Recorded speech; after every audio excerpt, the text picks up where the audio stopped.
Thunder Alley here. We're going to be reacting to the team's 27-17 victory Sunday afternoon over the Tennessee Titans. All of a sudden, the Chargers are sneakily on fire. They've won 4 of their last 5 games. We all know to this point that that one against the Cardinals was complete BS, but still a loss is a loss. The one to the Chiefs and the Steelers, that was close down to the wire as well. But this Chargers team is very, very dangerous with the way that they're getting after the quarterback. We saw them sack, what was it, Winston 6 times last week. They had 7 on Levis in this one. I'm just loving what I'm seeing out of this revamped defense. Under Brandon Staley, we had consistently one of the worst defenses in the league, and now it's playing like the best unit in the NFL. I'm pretty sure right now we are number 1 in terms of scoring defense, which is a huge, huge confidence booster for this team moving forward because they're going to need it against the high shooting, high scoring Cincinnati Bengals and Baltimore Ravens. Also, the Falcons and Chiefs and the Bucks too can score. So a lot of teams coming up that can score. So that Chargers defense is going to have to show up. That's been there all season. But this was a big time win. I understand the Titans are rebuilding. They have a young team that's just trying to develop and trying to improve. But the reason why I love what I saw was because the Chargers did not abandon the run game. They go out there and they rush it 39 times for 145 yards. 3.7 yards per carry is nothing special, if we're being honest, but it's just the ability to not shy away from it, especially when it's not working early and often, because it wasn't like, again, the Chargers didn't have one of those vintage J.K. Dobbins games this year where he goes and gets you 6-7 yards to carry. He had 3.3. Gus Edwards played very well in his return off of the IR, 5.5. There wasn't any explosive runs, though. The longest run of the day was 12 yards by Dobbins, which came late in this game. But Herbert, he's been extremely efficient. He didn't have a high yardage game like he had the past 3 weeks, but 14 of 18, 164. That's 9.1 on average. Had that touchdown with his legs. Herbert also goes out there, gives you 32 yards and a touchdown. From a statistical standpoint, again, this wasn't the Chargers going out there and absolutely lighting up the scoreboard, but it was just one of those games that you want to see late into the season. We're currently at November 10th at the time of me recording this, so we're about to get to December and January football. So the Chargers, defensively as good as anyone, running the ball, they believe that they can do that too. And then they've got Herbert, who's a top 5 quarterback in this league. Clearly, that ankle that he sprained back early on in the season against the Panthers, of course, Herbert as well had that injury in training camp, lower body. It seems like he's fully healed, and we're seeing Herbert as good as ever, moving around in the pocket, extending plays, and because of that, the Chargers are dangerous. Ladd McConkey, just 2 catches, but for 52 yards. Joshua Palmer had a 36-yard catch. Will Disley, 5 for 30. Quentin Johnson, 2 for 24, did have that touchdown. Good job by the offensive line blocking in this one. They were definitely one of the biggest winners of this game. Herbert ended up getting sacked 0 times. You can see what happens when you're under pressure and when you're not. If you're not under pressure, you're going to win. If you are, you probably aren't. And Levis did take 7 sacks. A lot of those were on Levis, so I'm being completely honest. Yes, the Chargers front was so good in this game, but Levis stepped up and took a couple of sacks, and he's got to clean that up. But just like I said, can't stress it enough, just a good, clean game by the Chargers. They did not turn it over. They were efficient, and they made Will Levis's night a living hell. I think the one thing that I'll say 2 things. There was really 2 things that I was not a fan of. The first one was Calvin Ridley, 5 for 84 and 2 touchdowns. He'll live with 84 yards for a receiver as good as Calvin Ridley, but he could have gone for 200 plus, honestly, if the Titans had a good quarterback. I mean, he was just absolutely unstoppable in this one.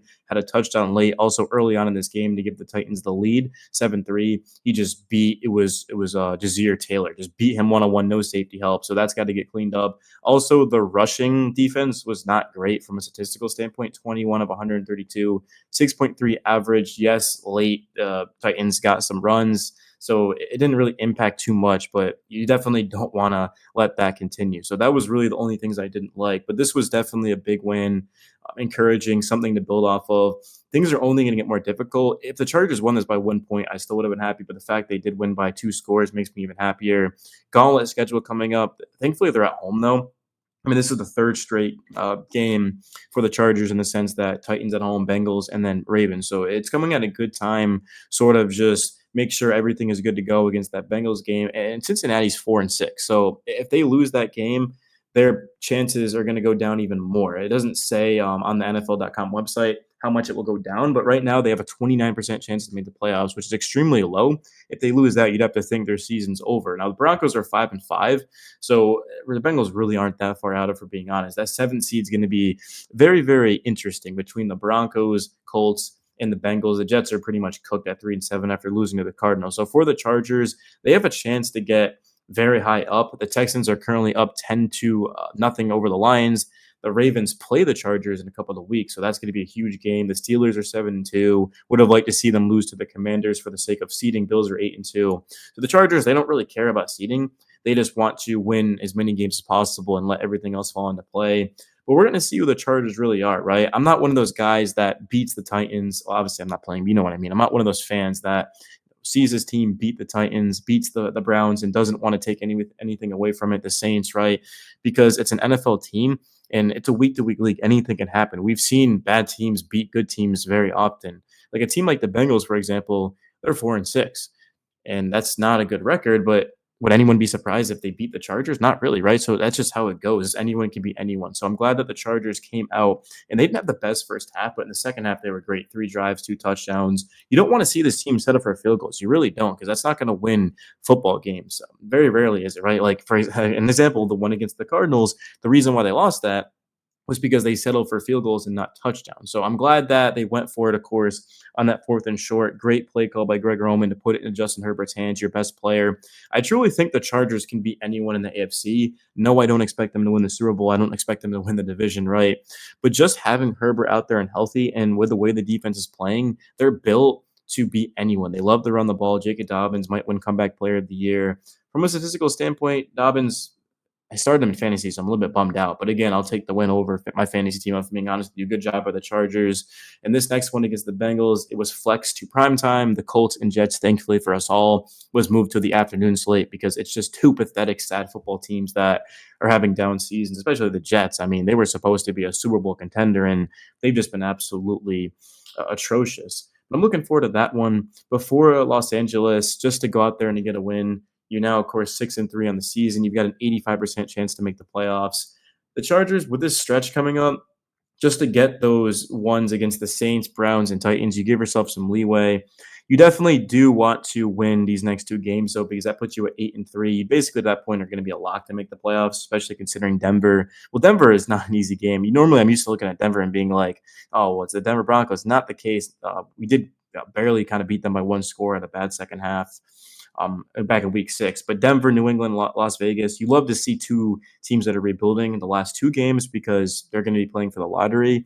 But everyone else is actually in the playoffs right now. Broncos, Bucks are 4-6, but the Bucks are not a normal 4-6 team. I mean, they almost beat the Niners.